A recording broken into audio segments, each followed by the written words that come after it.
Emil and the Bad Tooth by Astrid Lindgren. Translated from Swedish by Susan Beard.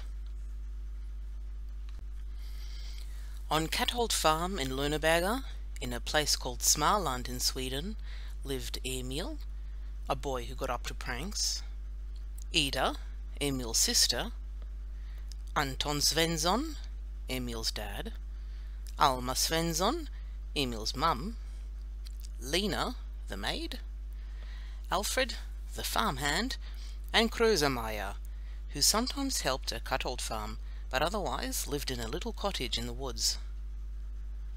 On Katholt Farm there were also cows, horses, one of them was Emil's very own horse called Lucas, pigs, chickens, sheep, and a cat. Lina, the girl who was the maid at Katholt Farm, got a toothache one Saturday evening. Wasn't that horrible for her? Everyone at Katholt Farm was sitting at the kitchen table having their supper. There was Emil and Emil's dad and Emil's mum and Emil's little sister Ida and Alfred the farmhand. Oh, and Lina, of course, with her toothache. "Does it hurt very much?" asked little Ida, because she was a kind child. "Yes, it feels like my head be splitting open," said Lina. "I know what you can do," said Alfred, taking his tobacco pouch from his pocket. "Stuff some tobacco in your tooth, that'll help." So Lina did, but then she shot off to the bin and spat it all out. "Oh, mercy me!" she cried. "I'd rather have a toothache." That's how nasty the tobacco tasted. "Ay, poor Lina," said Emil's mum. "Yes, poor Lina," said Emil's dad. Emil said nothing because he was thinking about his pranks, the ones he had already gotten up to and the ones he hadn't gotten up to yet, but would as soon as he had the time. You see, Emil got into mischief every single day. "I never known a child like him," Lina used to say. But at this precise moment she wasn't saying anything. All she could do was groan about her stupid toothache and how it ached and how it ached. In the end she picked up a boiling hot potato and popped it into her mouth.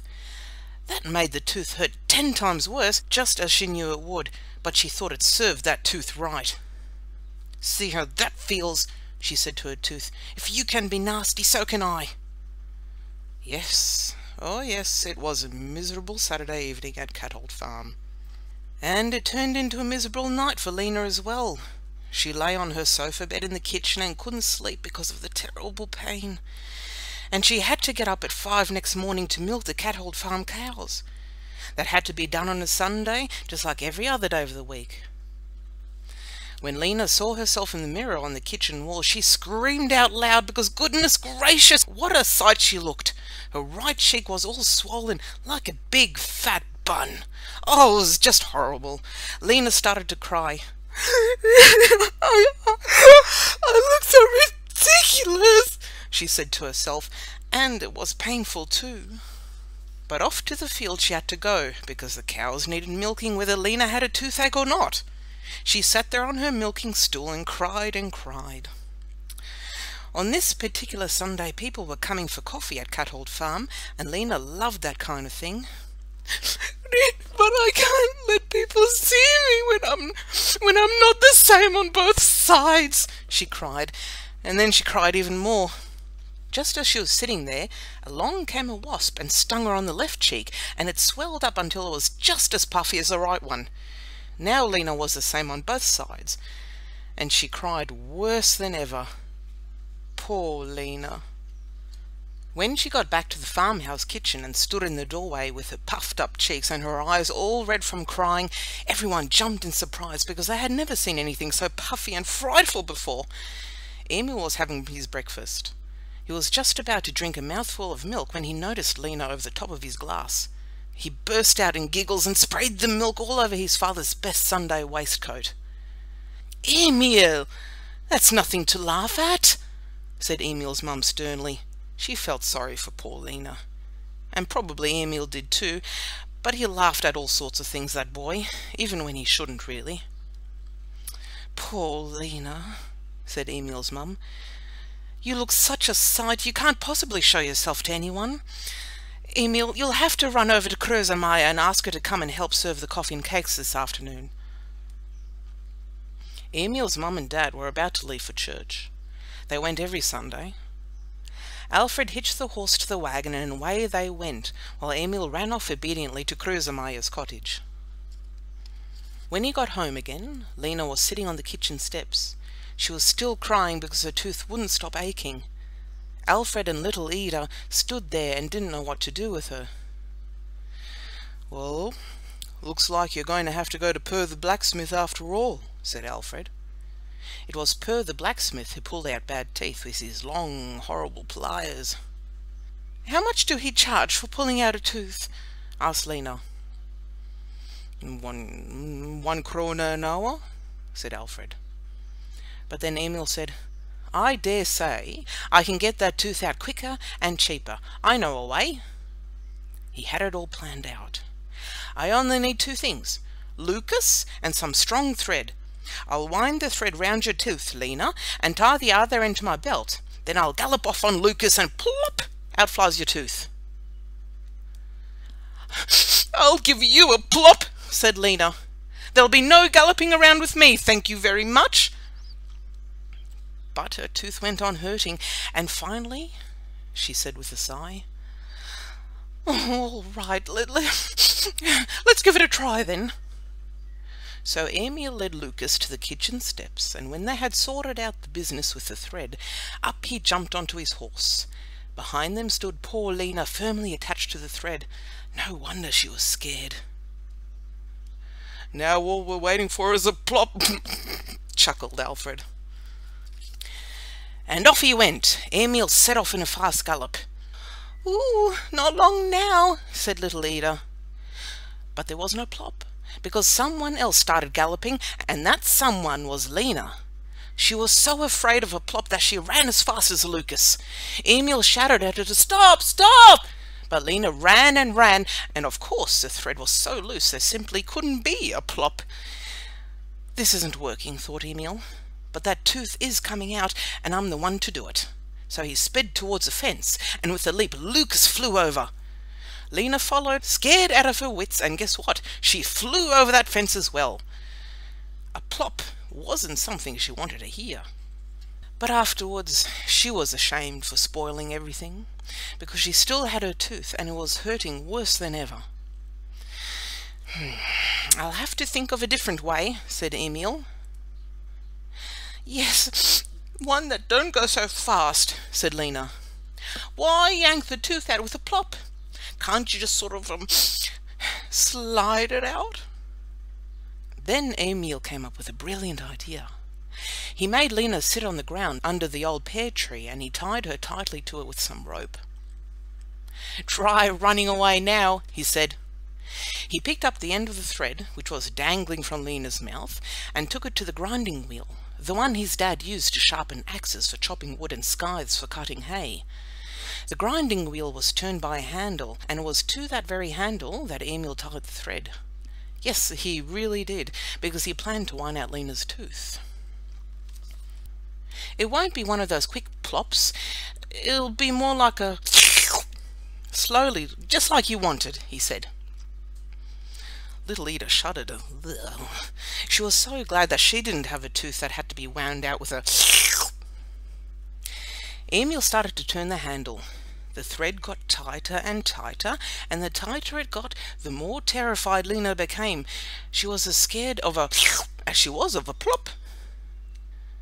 But she can't run away, luckily, thought Emil. "Soon it will go," said little Ida. But then Lina screamed, "Stop! Stop! I don't want to!" And quick as a flash she pulled a small pair of scissors out of her apron pocket and cut off the thread. But afterwards she was ashamed again, and sad too, because she really did want to get rid of this tooth. But Emil said, "Oh, keep your rotten old tooth. I've done what I can." But then Lina cried and said if only Emil would have one more go, just one, she wouldn't try anything stupid again. And because he was so kind, Emil agreed to have just one more go. Alfred and Ida thought that was a pretty good idea too. "I still think a quick way is the best," said Emil, "but it has to be one you can't spoil, even if you do get scared." And very soon Emil had worked out a plan.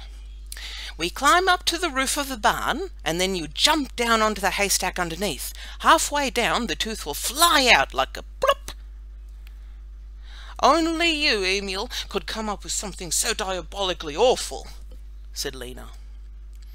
But because her tooth was aching very, very badly, she finally followed Emil onto the roof of the barn, where he hammered a large nail into the corner of the roof and tied the thread to it. "Go on, jump," he said. Alfred and little Ida stood on the ground, waiting for Lina to come sailing down from above, but Ida covered her eyes with her hands because she didn't dare watch. And, as a matter of fact, Lina didn't dare to jump. "Oh, I can't," she wailed. "I don't dare, and that's the truth." "Well, I'll lend you a hand then," said Emil, kind boy that he was. He jabbed Lina in the back, and with a cry she leapt straight from the roof. But the only plop to be heard was the nail coming out, not the tooth. Lina still had that, as she sat in the haystack where she had landed, and now she was in a rage with Emil. "Pranks you can do, no trouble, but pull out teeth? Ha! You're no good at that!" It was a good job Lina was angry, because it made her march straight to Purr the blacksmith, who pulled out her tooth with his enormous, horrible pliers. Plop! It went. Lina took the tooth and threw it into Purr the blacksmith's rubbish heap, and then she went home to Cuthold Farm, happy and satisfied, and with no toothache. Perhaps Emil couldn't pull that tooth out, but he could invent interesting games, and now he was pretending to be little Ida's doctor, seeing as he couldn't be a dentist any longer. Little Ida had to lie in her bed while Emil looked into her mouth and listened to her breathing, just like the doctor did. "Oh, what kind of a disease have I got?" asked little Ida. "You've got typhus," said Emil. "That's a terrible disease." It was Krösemeyer who had told him how awful typhus could be, and how you could catch it from other people. And when you got the disease, your face turned all blue, so Krösemeyer said. That's why Emil took some of his mother's writing ink and painted Ida with it. Naturally, he wanted her to have exactly the right colour. "Now I'll show you what typhus is, Ida," he said, "but squeeze your eyes shut so you don't get ink in them." Just at that moment, Krösemeyer arrived to help with the coffee party, and she was absolutely horrified when she saw Ida looking so dreadful and blue. "What in the world?" shrieked Krösemeyer. "It's typhus," said Emil with a grin. That very minute, Emil's mum and dad came back from church, and all their guests as well, with the vicar leading the way. Krösemeyer stood on the front step, shouting at the top of her voice, "Be off with you! Be off with you! We've typhus at the farm!" But Emil's mum said, "What are you on about? Who's got typhus?" Then little Ida poked her head out from behind Krösemeyer. "Me!" she said, and she burst out laughing. Then everyone began to laugh. Everyone except Emil's dad, of course. He bawled, "Whoa, where's Emil?" Because he realized, of course, that this was one of Emil's pranks again.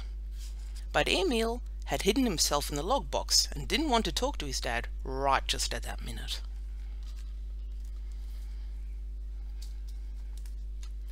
Read to you by Ingrid Staebe for StoryZone.